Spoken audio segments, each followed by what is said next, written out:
नमस्ते दोस्तों, एक बार फिर आपके सामने उपस्थित हुआ हूँ। एक नई चीज़ लेके आया हूँ, आप इसे ध्यान से सुनिएगा।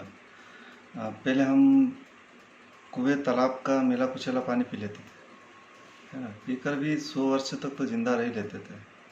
पर अब आरओ का पानी पीते हैं, एक्वागार्ड का पानी पीते हैं। शुद्ध पानी फिल्टर करके पीने के बाद भी 40 वर्ष में बूढ़े हो जाते हैं। पहले घाणी का तेल बिना फिल्टर वाला खाते थे, जैसे मूंगफली का तेल हुआ, सोयाबीन का हुआ, और बुढ़ापे में बहुत मेहनत करते थे। अब हम ट्रिपल फिल्टर वाला तेल खा कर भी जवानी में हाँफने लगते हैं और समय से पहले ही बूढ़े हो जाते हैं, और हमारा शरीर इतना कमज़ोर हो जाता है कि हम कुछ करने लायक नहीं बचते। सोचिए, पहले हम पूरा नमक जिसको हम पीस कर खाते थे, है ना, जो पीस कर घर पे बनाते थे, बाज़ार से लेके आते थे, बड़े डल्ली वाला नमक। और अब आयोडीन नमक खाते हैं हम, फिर भी स्वस्थ नहीं है। और हमने अपना शरीर किस प्रकार से बिगाड़ लिया है ना। और बीपी हाई लो होता रहता है, ठीक है सर। इसके बाद पहले हम नीम, बम्बूल, कोयला, नमक, इनसे दांत मांजते थे, तो दांत साफ करते थे और चबा चबा खाना खाते थे, और दांत इतने मजबूत होते थे कि गिरते नहीं थे। अब कोलगेट हुए, बहुत सारे अन्य मार्केट में ऐसे पेस्ट आ रहे हैं जिसकी वजह से हम उनका उपयोग भी करते हैं, पर फिर भी उनसे सुरक्षा नहीं मिल रही है। हमारे दांतों में अन्य प्रकार की बीमारियां होने लगती है। और पहले महिलाएं 7-8 बच्चों को जन्म देने के बाद भी खेत में काम करती थी, और 80 वर्ष की आयु में भी मतलब मजबूत रहती थी और खेत में काम करती रहती थी। और अब पहले महीने अब ऐसा हो रहा है कि पहले महीने से लगाकर आखिरी महीने तक डॉक्टर की देखरेख में रहना पड़ता है, और बच्चे को जन्म देने के लिए पेट फाड़ कर, ऑपरेशन कर कर बच्चे को जन्म देना पड़ता है। ये स्थितियाँ हो रही है हमारे साथ, क्योंकि हम कमज़ोर होते जा रहे हैं, हमारा शरीर कमज़ोर होता जा रहा है। पर पहले ऐसा नहीं था। पहले हम काले गुड़ की मिठाई खाते थे, बड़े स्वाद से खाते थे, वो सब लोगों ने खाई होगी। और आज ये सब चीज़ें क्या है, स्वस्थ भी रहते थे। गुड़ तो बहुत अच्छा रहता है स्वास्थ्य के लिए। आजकल बिना खाए शुगर की बीमारी हो जाती है। ये सब सोचने वाली बात है। पहले बुजुर्गों को घुटनों में दर्द नहीं होता था, है ना। महिलाओं के लिए कोई जिम नहीं थी, कसरत के कोई साधन नहीं थे, कोई विशेष साधन नहीं थे, फिर भी महिला स्वस्थ रहती थी और मेहनत करती थी, अच्छी मेहनत करती थी। और आजकल जवान लोगों को घुटनों में दर्द रहता है, कंधों में दर्द रहता है, सर्वाइकल हो जाता है। डॉक्टरों की इतनी दवाई लेने के बाद भी वो अपने आप को स्वस्थ नहीं रख पाते। पहले का ज़माना कुछ और था और आज का कुछ और है, ये सब बताना पड़ रहा मुझे। और कसरत के साधन, पहले काम में कसरत हो जाती थी, अब काम में कसरत नहीं हो रही, अब कसरत करने के लिए काम करना पड़ रहा है,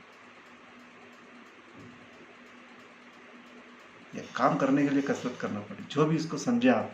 अपोजिट है ये। पहले जितने खिलौने पहले बच्चों के पास थे ना, आज की पहले जितने खिलौने आज के बच्चों के पास है ना, उतने पहले बच्चों के पास नहीं थे। पहले घर पे ही अपनी दादी मम्मी कुछ भी डॉल बना देते थे, कुछ भी पहिया बना लेते थे, मतलब ये सब चीज़ें थी। और फिर भी खेल का आनंद था। हम लोग साइकिल के पहिए से ही खेल लेते थे, कबड्डी खेलते थे, फुटबॉल भी खेलते थे, खो खो खेलते थे, छुपम छाई खेलते थे, पतंग लूटते थे, नदी में नहाने जाते थे, कुएं में नहाने जाते थे, यार दोस्तों से हंसी मजाक करते थे। ये स्वस्थ रहने का पहले ये जीवन था हमारा। और अब ऐसा नहीं है, अब हमारे पास टाइम ही नहीं है। अब समय ही नहीं है हमारे पास कि हम किससे बात करें। पड़ोसी का नहीं रहा है, सिर्फ हम अपना जीवन अब अकेला जी रहे हैं, इसके अलावा कुछ भी नहीं बचा है। यदि ये उन दिनों की बातें हैं जब सोशल मीडिया नहीं हुआ करता था। बच्चे अपने बुजुर्गों के पास बैठकर कहानियाँ सुना करते थे, और गांव की चौपाल पे बैठकर बुजुर्ग भी अपने मनोरंजन के साथ बातें किया करते थे। 5-5, 10 लोग बैठ के आनंद दिया करते थे बातों को, और बहुत आनंद वाला माहौल था। और उनका एक स्थान था कि हाँ, आज अब यहाँ मिलेंगे, आज अपन यहाँ बात करेंगे। ऐसा बुजुर्गों का था, महिलाओं का था। महिलाएं भी शाम को जल्दी खाना बना के मतलब निकल बैठ जाती, और आज टाइम नहीं किसी के पास भी। और पहले मात्र रेडियो ही था ऐसा जिस पर गाने सुना करते थे, समाचार सुनते थे, और जिसका नाम विविध भारती था, है ना। और मनोरंजन का साधन था पहले। हमको पहले पानी के लिए, ऑक्सीजन के लिए पैसा नहीं देना पड़ता था, और अब ऑक्सीजन के लिए पैसा देना पड़ रहा है, पानी के लिए पैसा देना पड़ रहा है। और हर वो चीज़ जो हमको खरीदना पड़ी हमारे स्वास्थ्य के लिए सही है, स्वास्थ्य के लिए ज़रूरी हो गई, वो सब चीज़ें खरीदना पड़ रही है हमको। मतलब ऐसे दिन तो मैंने भी नहीं देखे, पर देखना पड़ रहे हैं। जो चीज़ हमको प्रकृति ने दी थी, उसी को हम खरीद रहे हैं। उसने तो फ्री में दी, और हम जितने मनुष्य हम पैसा दे के खरीद रहे हैं। सोचिए आप, आजकल के बच्चे 18 वर्ष में बूढ़े नज़र आने लगते हैं, केमिकल का उपयोग ज़्यादा कर रहे हैं। उनको केमिकल का उपयोग ज़्यादा नहीं करना चाहिए।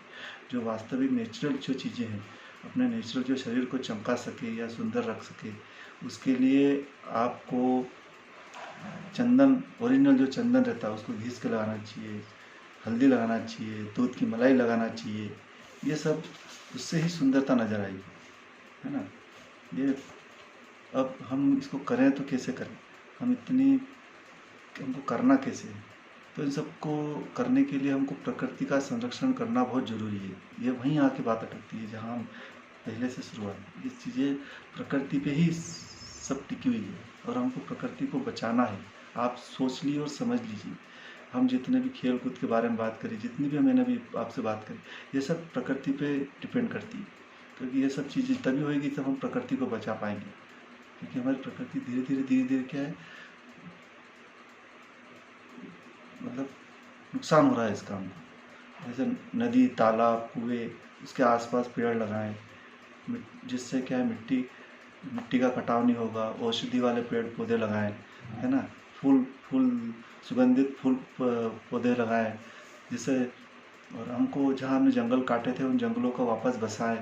जो हमने पशु पक्षी, जहाँ आज हम अपना घर बना के रह रहे हैं, जहाँ पशु पक्षियों को रहना चाहिए, वहाँ उनके लिए वापस ऐसे जो खाली जगह पड़ी है जहाँ जंगल नहीं है, वहाँ जंगल लगाएं, जंगल बनाएं, पेड़ लगाएं, पौधे लगाएं, इतनी चीज़ें लगाएं जहाँ से वापस इन पशु पक्षियों को वापस बसाया जा सके। पहले हम पशु पक्षी को खरीदना नहीं पड़ता था, आजकल हमको पशु पक्षी खरीद के देखने के लिए लाना पड़ रहा है कि हाँ, पशु ऐसा होता है, चिड़िया ऐसी होती है।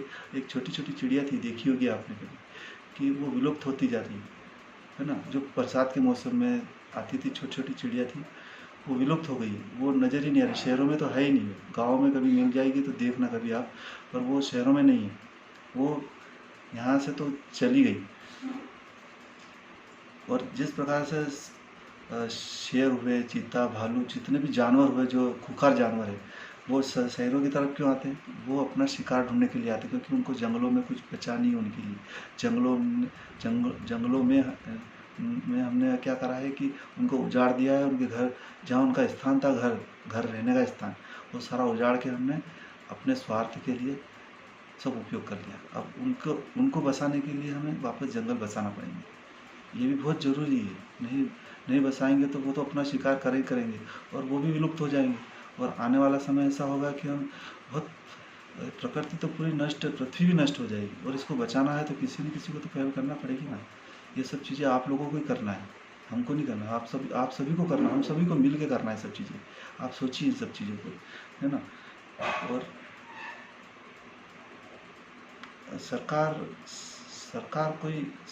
सरकार तो हमसे है, हम सरकार से थोड़ी है। मतलब सरकार हम सबसे मिलके बनी हुई है। सरकार पे भी दोष नहीं देना चाहिए, क्योंकि सरकार हमारे लिए काम कर रही है। हम सरकार का सहयोग करेंगे तो सरकार हमारी सहयोग करेगी, है ना? ये सब चीज़ें क्या है, छोटी-छोटी चीज़ें हैं जो हमको सब चीज़ें बचा के रखना है। और जंगलों को लगाना है, पेड़-पौधे लगाना है, पशु-पक्षियों को बसाना है, इन सबको बसाव करना है इन सबका। और अब इससे भी आने वाला समय खराब हो सकता है। आप सोचिए इसको, क्योंकि जैसे भी तो कोरोना महामारी चल रही है और ब्लैक फंगस चल रहा है। बहुत सारी ऐसी चीज़ें हैं जो बीमारियाँ, ये भी पहले भी थी, पर इतना इसलिए इंसान को प्रभावित नहीं करती थी, क्योंकि इंसान इतना मजबूत था। अब इंसान बहुत कमज़ोर हो चुका है, और इससे भी आने वाले समय में बहुत बड़ी बीमारी तो रहेगी, पर बहुत बड़ी समस्या आने वाली है, भूखमरी की।